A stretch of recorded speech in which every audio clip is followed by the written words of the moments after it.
దేవుని బిడ్లారా, దేవుడు మీకు తోడై ఉండునుగాక.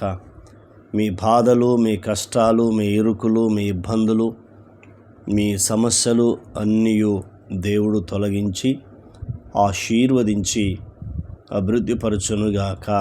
Amen, amen, amen. వాక్యాన్ని చదువుకుందాం. ఆదికాండము 35వ అధ్యాయము 11వ వచనము నుండి 15 వరకు మనం ధ్యానించుకుందాం వాక్యం. మరియు దేవుడు, నేను సర్వశక్తిగల దేవుడను, నీవు ఫలించి అభివృద్ధి పొందుము, జనముల సమూహమును నీ వలన కలుగును, రాజులను నీ గర్భవాసమున పుట్టెదరు. దేవుడు వాగ్దానం చేస్తున్నాడు, యాకోబుతో మాట్లాడుతున్నాడు.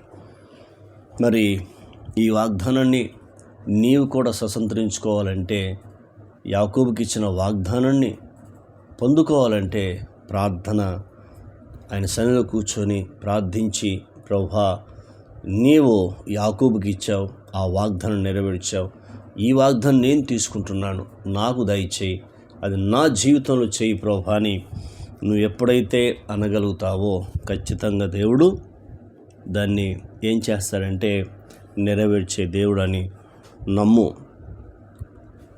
దేవుడు, నేను సర్వశక్తి కలిగిన దేవుడు అని మాట్లాడుతున్నాడు. నిజమే, మన దేవుడు ఎవరు? సర్వశక్తి కలిగిన దేవుడు. అబ్రహాంతో అదే అంటాడు 17వ అధ్యాయంలో మొదటి నుంచి చదివితే, నేను సర్వశక్తి కలిగిన దేవుడను, నా యందు నిందారహితుడవై నడుచుకో. అబ్రహాం అని పిలుస్తాడు దేవుడు. నిజమే, సర్వశక్తి గల దేవుణ్ణి నువ్వు ఆరాధిస్తున్నావు, పూజిస్తున్నావు.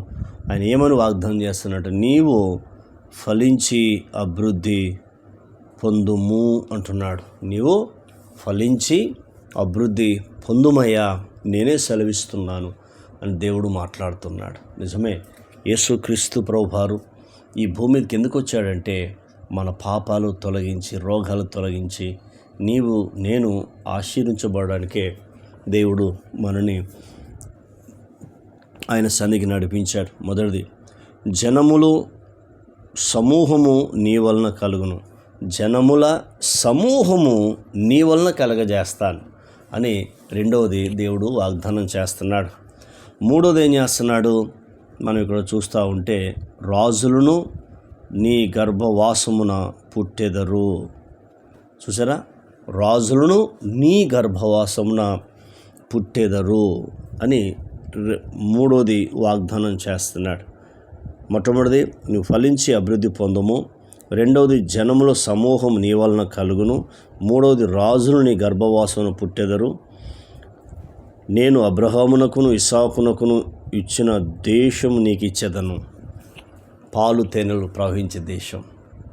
అబ్రహాముకు ఇస్సాకు ఇచ్చిన దేశం నీకు ఇస్తాను. అందుకే ఆయన అబ్రహాము దేవుడు, ఇస్సాకు దేవుడు, యాకోబు దేవుడు, మన దేవుడు కూడా.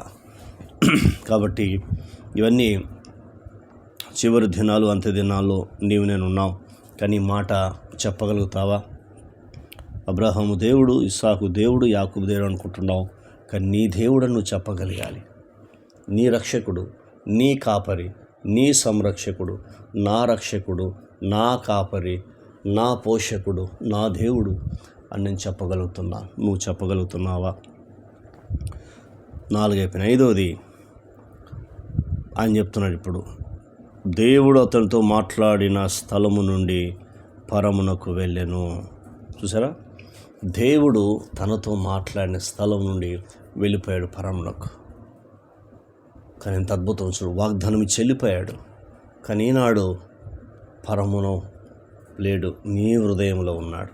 నువ్వు పాపాన్ని ఒప్పుకొని విడిచిపెట్టి యేసుక్రీస్తును సొంత రక్షకుడు అంగీకరించి, ఆయన రక్తం ద్వారా కడగబడి బాప్టిజం తీసుకొని నమ్మకంగా యథార్థంగా ఉంటున్నప్పుడు నీ హృదయంలో ఉన్నాడు. ఎందుకో తెలుసా? నిన్ను అభివృద్ధిపరచడానికి, నీలో నుంచి జన సమూహమును పుట్టించడానికి, నీ గర్భం నుంచి రాజులను తీసుకురావడానికి దేవుడు నీలో ఉన్నాడు.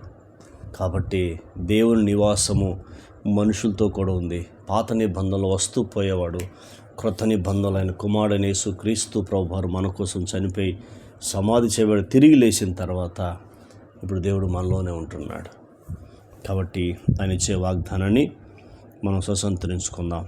యాకోబు వెంటనే ఏం చేశాడు? యాకోబు ఒక స్తంభము అనగా రాతి స్తంభము కట్టించి దాని మీద పానార్పణం పోసి నూనెయు దాని మీద పోసెను.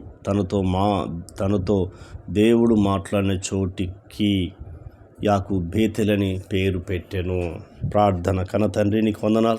విన్న మాటలు దుష్టతకు పోకుండా సహాయం చేయండి. ఈ మాటల ద్వారా మీరు మమ్మల్ని ధైర్యపరిచినందుకు వందనాలు. నేను సర్వశక్తి గల దేవుడను, ఫలించి అభివృద్ధి పొందము. జనములు సమూహం నీ వలన కలుగును. రాజులు నీ గర్భవాసమును పుట్టెదరు. నేను అబ్రహాము ఇస్సాకు ఇచ్చిన దేశం నీకు ఇస్తానని వాగ్దానం చేశావు.